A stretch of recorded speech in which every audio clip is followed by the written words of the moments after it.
بسم اللہ الرحمن الرحیم، اللہم صلی علی محمد وعلی آل محمد۔ ویلکم ٹو دا شو۔ صاحبوں، آپ سب نے جلسہ تو نواز شریف صاحب کا دیکھ لیا ہوگا۔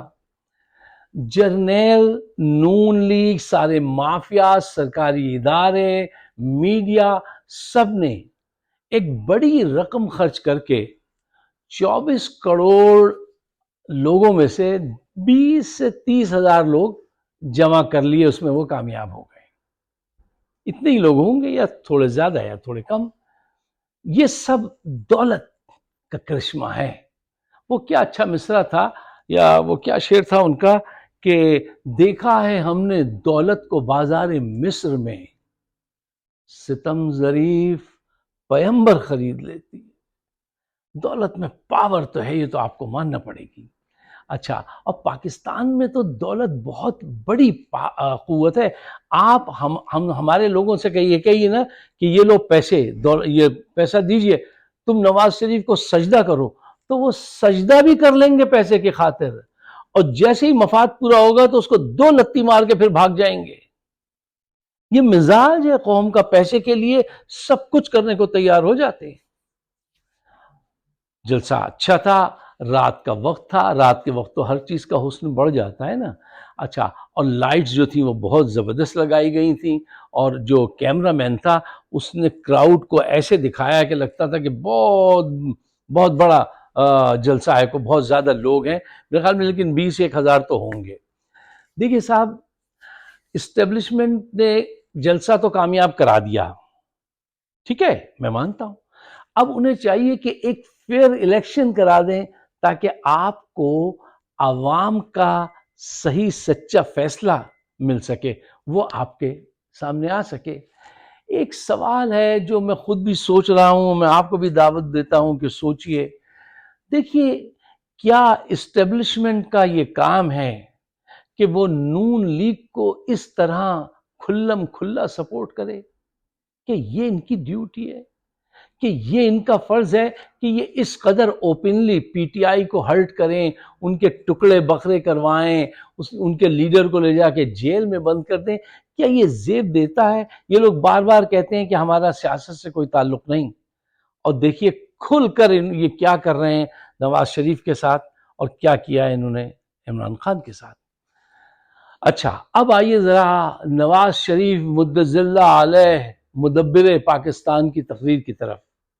ان کی تقریر میں نہ کوئی نظریہ تھا، نہ کوئی تحریک تھی، نہ کوئی پلاننگ تھی۔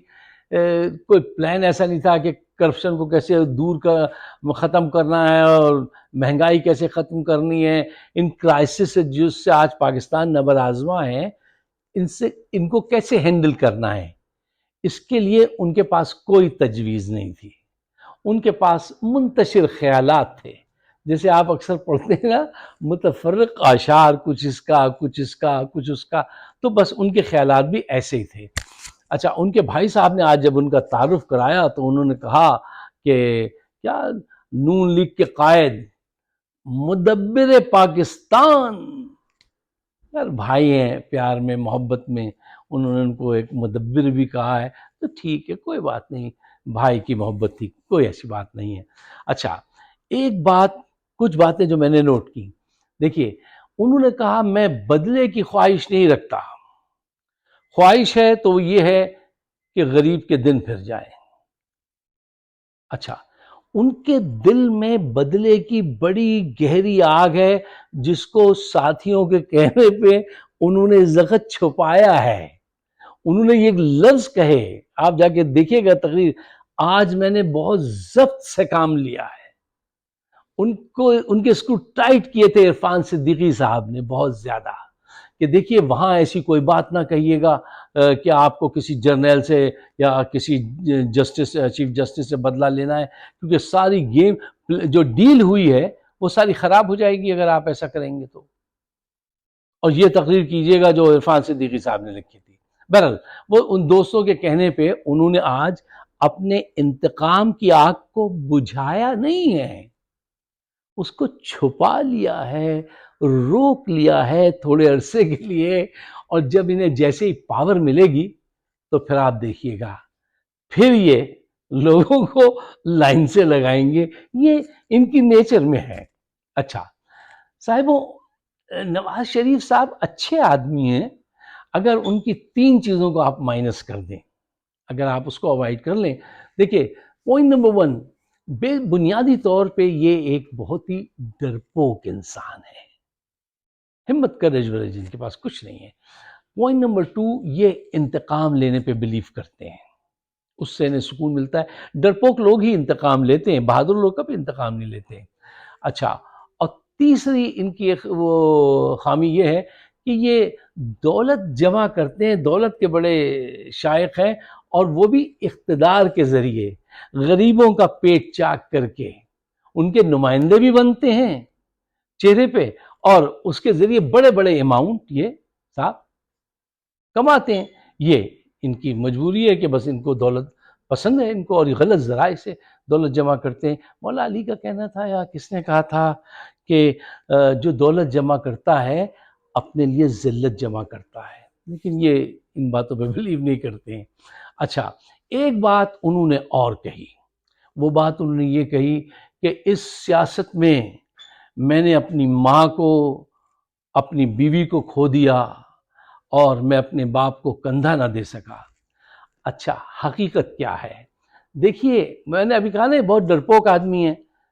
ان کی والدہ کا جب انتقال ہوا ہے لندن میں، تو ان کی ڈیڈ باڈی انہوں نے وہ لپٹا کے کاغذ میں پارسل کر دی۔ شرم کرنی چاہیے۔ ماں کا رتبہ یہ تھا تمہارے پاس اتنی دولت ہے، حرام کی کمائی ہوئی کچھ حلال کی کمائی ہوئی، تم ان کی شائن شان ان کو ہائر کرتے پلین جیسے اپنے لیے کیا ہے ابھی، اور اس میں ان کی ڈیڈ باڈی رکھتے اور ساتھ آتے بہادری دکھاتے۔ عمران نے تو کچھ اشارے دیے تھے کہ جیسے ماں کا معاملہ ہے تم آ جاؤ، کوشش کریں گے کوئی تمہیں گرفتار نہ کرے، ٹھیک ہے۔ یہ ڈرپوک آدمی آیا نہیں کہنے لگے کہ گارنٹی نہیں ہے، کوئی گارنٹی دے۔ ارے تو یہ تو تم اپنے آپ سے سوال کرو کہ تم نے کیوں کھویا؟ اپنے بچوں کو بھیج دیتے، وہ جو کہتے ہیں ہم سے کوئی سوال مت پوچھو، ہم برٹش سٹیزن ہیں اور ہم پاکستانی سٹیزن نہیں، ہم سے کوئی سوال مت پوچھو، وہ آ جاتے۔ یہ ایک ڈرپوک لوگ ہیں جو پیسہ کھینچتے ہیں، پیسہ بنانے پہ بلیو کرتے ہیں، باقی کوئی اصول کوئی وہ ان کے نزدیک اس کی اہمیت نہیں ہے۔ اچھا، انہوں نے فرمایا اپنی تقریر میں کہ میرے دور میں پیٹرول جو تھا وہ 60 روپے کا تھا، اور اب کتنے کا ہے؟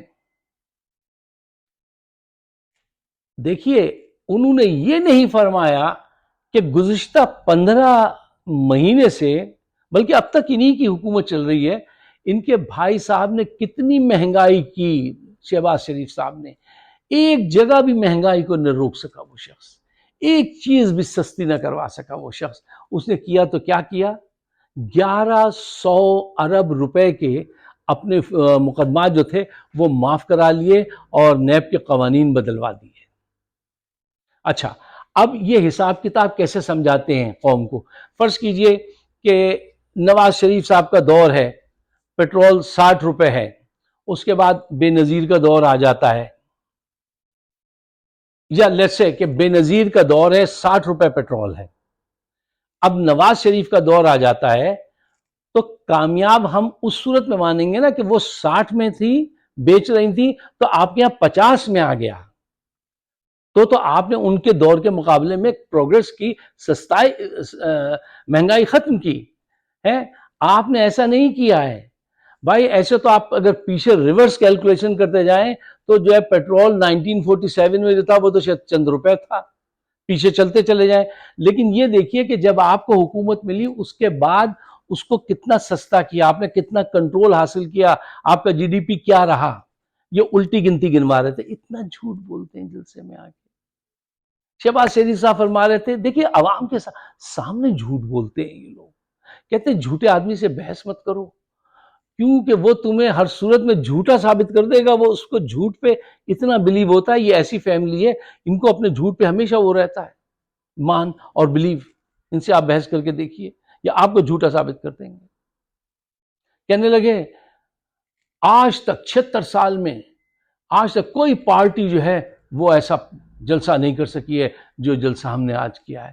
اب یہ ذرا لاہور کے جو میرے رہنے والے ہیں، میرے دوست ہیں، میرے کزنز ہیں، ان سے میں پوچھتا ہوں، آپ بھی اپنے گھر والوں سے پوچھئے گا کہ بھائی کتنی مرتبہ عمران خان نے وہاں پہ جلسہ کیا ہے، اور لوگ خود آئے ہیں، اور یہ لوگوں کو لے کر آئے ہیں، لوگ خود نہیں آئے ہیں.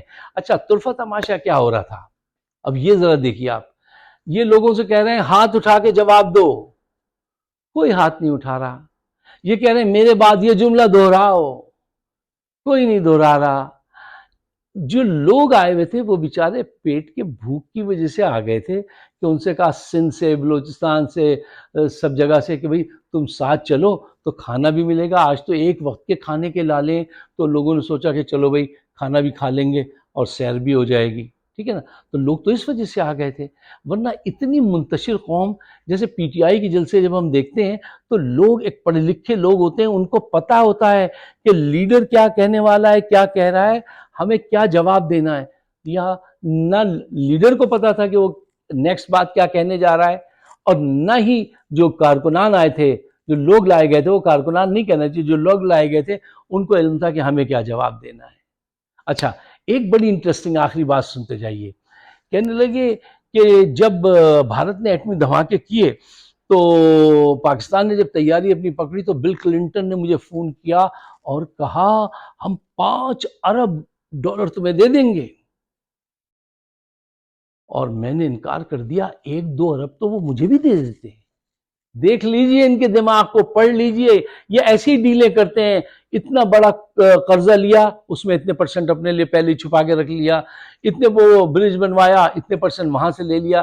یعنی ان کی نیت یہ تھی کہ وہ 5 ارب وہ دے گا، کہیں گے 1-2 ارب تو مجھے بھی دے دیتا کہ 1-2 ارب یہ بھی، ارب ڈالر یہ بھی لے لیتے تو یہ ڈیل کر لیتے. وہ ڈیل قدیر خان نے نہیں ہونے دی، گوہر ایوب نے نہیں ہونے دی، آرمی چیف نے نہیں ہونے دی. انہوں نے کہا نہیں، دھماکہ کرنا پڑے گا ورنہ قوم معاف نہیں کرے گی. یہ فرما رہے تھے.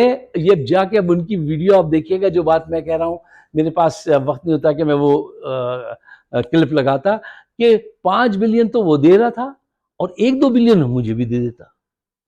یہ لے لیتے ہیں لوگوں سے اتنے اتنے بڑے اماؤنٹ، بڑے بڑے جو قرضے ملتے ہیں، یہ بالا ہی بالا اس میں سے کھا جاتے. جبھی تو ان کے پاس اتنے پیسے ہیں. ابھی $800 ملین کی انویسٹمنٹ کر کے آئے ہیں یہ انگلینڈ سے. یہ اتنی بڑی بڑی رقمیں کہاں سے آتی ہیں؟ ایسے معاہدوں سے ہی آتی ہیں. تو صاحبوں، مجھے یہ بتائیے آخر میں کہ یہ جو جلسہ تھا اس کا مقصد کیا تھا اور اچیومنٹ کیا ہے؟ اس سے کیا اچیو ہوا؟ اس جلسے میں انہوں نے مہنگائی کو کرب کرنے کے لیے کوئی ایسی تجویز نہیں دی. اس جلسے سے پوائنٹ نمبر 2، کیا مہنگائی کے مارے ووٹرز جو ہیں ان کا دماغ بدلا؟ Not at all. عمران کا نام سن کر جس انداز سے لوگوں نے شور مچایا ہے، وہ چھوٹی سی بات جو ہے بہت کچھ سمجھنے کے لیے کافی ہے کہ وہ آج جیل میں بیٹھا ہے. اس کا نام سن کر لوگ کس قدر خوش ہوئے ہیں اور کس جوش سے انہوں نے اس کو وہ کیا ہے. اچھا، اسٹیبلشمنٹ کو اب یہ بات سمجھ جانی چاہیے کہ دیکھیے، ان صاحب کے پاس اور ان کی جماعت کے پاس نہ تو کوئی پلان ہے اور نہ ہی ان کو عوام کی حمایت حاصل ہے. ان کو تو بیساکھیوں کے ذریعہ آپ نے لوگوں کو جمع کر کے دیا ہے. یہ سب بات آپ خود جانتے ہیں کہ ایجنسیز نے ان کے ساتھ کتنا تعاون کیا ہے، کس نے کیا کیا، سرکاری اداروں نے کیسے تعاون کیا ہے. تو یہ 24 کروڑ میں سے اتنے لوگوں کو، 20-30 ہزار لوگوں کو اربوں روپے خرچ کر کے لے آئے ہیں. لیکن یہ سب فیک آئٹم ہے. پلاننگ ان کے پاس نہیں ہے، پلان ان کے پاس نہیں ہے، عوام کی حمایت ان کے پاس نہیں ہے. اب آپ سمجھتے ہیں کہ یہ پاکستان کی وہ جو ہے معیشت بہتری کریں گے؟ یہ پھر وہی کریں گے. بدترین حالات میں جب سارے اکانومسٹ کہتے ہیں بھئی ہم نہیں کر سکتے، تو وہ کہہ رہا تھا اسحاق ڈار کہ میں کر دوں گا، کیونکہ اس وقت اس میں سے بھی نچوڑ لیں گے پیسے. یہ تو یہ ساری صورتحال ہے. جلسہ ہو چکا ہے، ان کی اصل حقیقت سامنے آ گئی ہے. مجھے افسوس ایک بات کا ہوتا ہے کہ یار، یہ کسی طریقے سے فوج سے وہ کر کے فوج کو بدنام کرتے ہیں اور وہ ہونے دیتے ہیں. وہ خود جان کے بدنام ہو رہے ہیں. مجھے دکھ ہوتا ہے ان کا دکھ نہیں ہوتا کہ یہ تو ہیں ہی. وہ ایک ادارہ تھا، وہ بھی ہاتھ سے گیا. اگر آپ میرے خیالات سے اتفاق کرتے ہیں تو ان کو پاکستان کے بہتر مستقبل کے لیے آپ شیئر ضرور کیجئے گا اور مجھے اپنی رائے سے ضرور نوازیے گا. ہمارا چینل ہے فائق صدیقی شو یوٹیوب پر، اگر آپ سبسکرائب کریں تو بڑی عنایت ہوگی. شکریہ. خدا حافظ.